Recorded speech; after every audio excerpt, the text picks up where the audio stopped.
Jean, chapitre 15.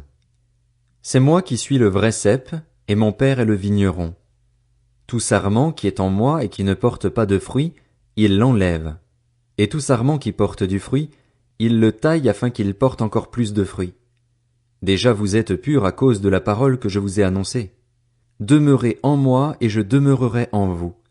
Le sarment ne peut pas porter de fruit par lui-même sans rester attaché au cep.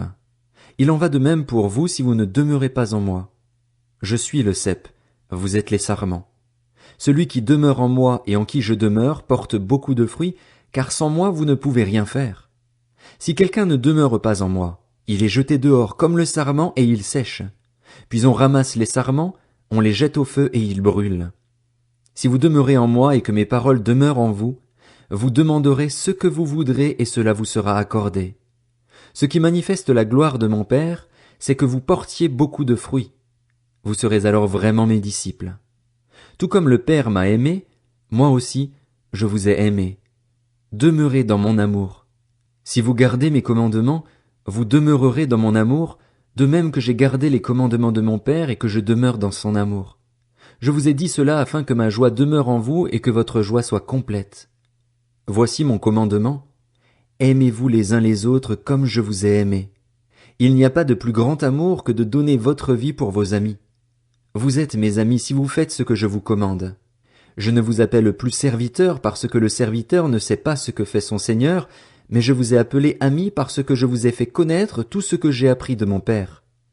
Ce n'est pas vous qui m'avez choisi, mais c'est moi qui vous ai choisi, et je vous ai établi afin que vous alliez, que vous portiez du fruit et que votre fruit demeure. Alors, ce que vous demanderez au Père en mon nom, il vous le donnera. Ce que je vous commande, c'est de vous aimer les uns les autres. Si le monde vous déteste, sachez qu'il m'a détesté avant vous. Si vous étiez du monde, le monde vous aimerait car vous seriez à lui. Vous n'êtes pas du monde, mais je vous ai choisi du milieu du monde. C'est pour cela que le monde vous déteste. Souvenez-vous de la parole que je vous ai dite, le serviteur n'est pas plus grand que son Seigneur. S'ils m'ont persécuté, ils vous persécuteront aussi. S'ils ont gardé ma parole, ils garderont aussi la vôtre.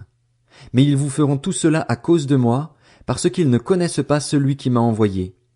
Si je n'étais pas venu et ne leur avais pas parlé, ils ne seraient pas coupables, mais maintenant ils n'ont aucune excuse pour leur péché. Celui qui me déteste déteste aussi mon Père. Si je n'avais pas fait parmi eux des œuvres qu'aucun autre n'a faites, ils ne seraient pas coupables, mais maintenant ils les ont vus et ils nous ont détestés, moi et mon Père. C'est ainsi que s'accomplit la parole écrite dans leur loi, ils m'ont détesté sans raison. Quand sera venu le défenseur que je vous enverrai de la part du Père, l'Esprit de la vérité qui vient du Père, il rendra témoignage de moi. Et vous aussi, vous me rendrez témoignage, parce que vous êtes avec moi depuis le début.